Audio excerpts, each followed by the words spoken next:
This is the most valuable and recognizable object in arguably the most esteemed museum in all of China, Shanxi History Museum. It's of course a one-of-one on this earth. The famous Tang Dynasty drinking cup is carved out of a single solid piece of agate with a gold stop lid.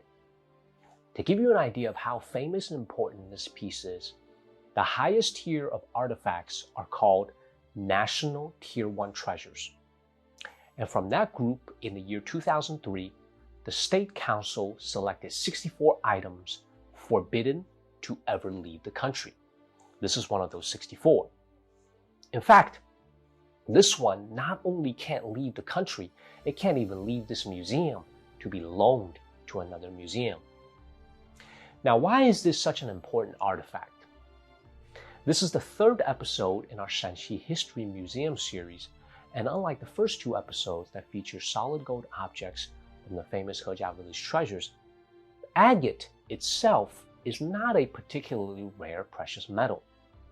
It's really just a quartz mineral. What makes this cup unique is its origin. This style of drinking cups didn't exist in ancient China. Now, don't get me wrong, humans everywhere in antiquity have hollowed out animal horns and used them to drink.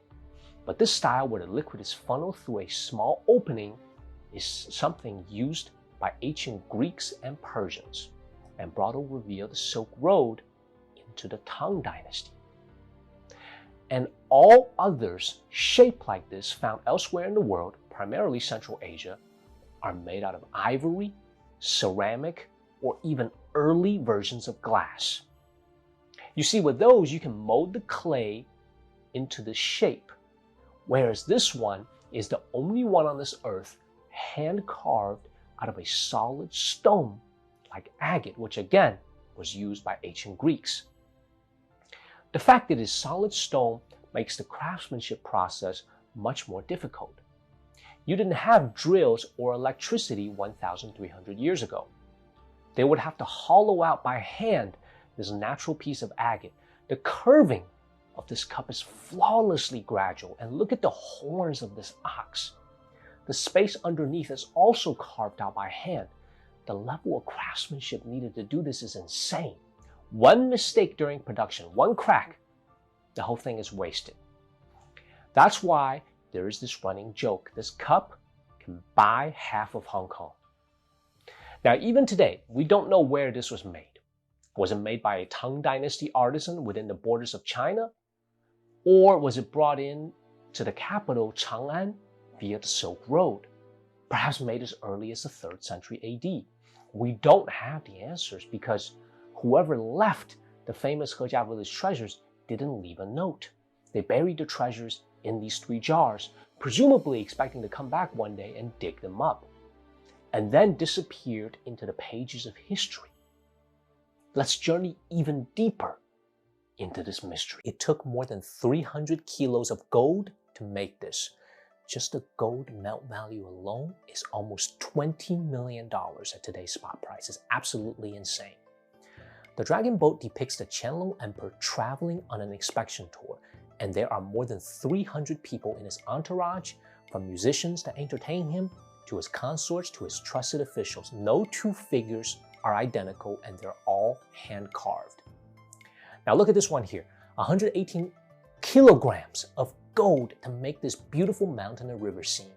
This is all hand-carved, and it shows us a beautiful spring scenery with energetic fishermen, a lively working people, and a gorgeous spring bloom. It's mind-boggling how beautiful this is. And it all belonged to one man, the late billionaire Stanley Ho, Casino King of Macau. It gets even crazier too. Look at this here, carved from an actual mammoth tusk. Now, the giant mammoth has been extinct from this earth for 4,000 years, yet here is a complete tusk, hand-carved by master craftsmen to depict the famous Monkey King from Journey to the West. Yes, my channel is named after him, my childhood hero. The Monkey King and his whole squad of monkeys are enjoying a nice banquet here. But the most impressive is this one here. Again, made out of a giant mammoth tusk over 2 meters long. It literally depicts the Great Wall from its westernmost end, Jiayuguan, in the middle of a desert, to the easternmost end, Shanhaiguan, that ends up in the ocean. You've got fearsome dueling warriors, amazing ancient architecture, incredible natural scenery, and it took 12 grandmaster artisans 6 years to make this. Now, if you thought all this is incredible, there's more. Stanley Ho purchased and donated 2 of the greatest treasures that sit today in the capital's museums. Stay tuned for the next episode. This crown here is the only emperor's crown ever discovered from the 13 Ming tombs. To say it's one of a kind in this world is pretty accurate. It was discovered in 1956 from the mausoleum of the Wanli Emperor, the longest reigning emperor in the Ming Dynasty. He would have worn this crown on special ceremonies, and it's made using an extremely difficult gold working technique called filigree, which grinds solid gold into thin wires to construct shapes. This is so the emperor wouldn't have to wear a big heavy gold brick on his head and mess up his neck. His mausoleum was over 12,000 square feet and contained numerous treasures. Allegedly, it cost 2 years of imperial tax receipts to build his tomb 450 years ago. And as amazing as all this looks, the excavation of the Wanli Emperor's mausoleum and its aftermath led to a complete pause of opening imperial tombs. Not a single one has been opened since. And as much as we want to know what's inside the mausoleum of the first emperor, 1956 taught us that they're best left alone. Let them rest. This is it. I've never even laid eyes on the incredible 12-dragon 9-phoenix crown. This is one of the 4 famous empress crowns discovered inside the tomb of the Wanli Emperor. And this is the one with the most dragons and phoenixes. It belonged to the Xiaojing Empress, one of the 2 empresses buried with the Wanli Emperor. 2 crowns were placed inside the sarcophagus of each lady. And the one you see here, the most esteemed 12-dragon 9-phoenix crown, Empress Xiaojing never even got to wear it during her 46 years on this earth. It was a burial item created to accompany her into the afterlife. The crown itself is adorned with gold dragons, phoenixes, gemstones, natural sea pearls, and this blue color isn't paint. It's far rarer and impossible to obtain today. I'll explain why in the comments.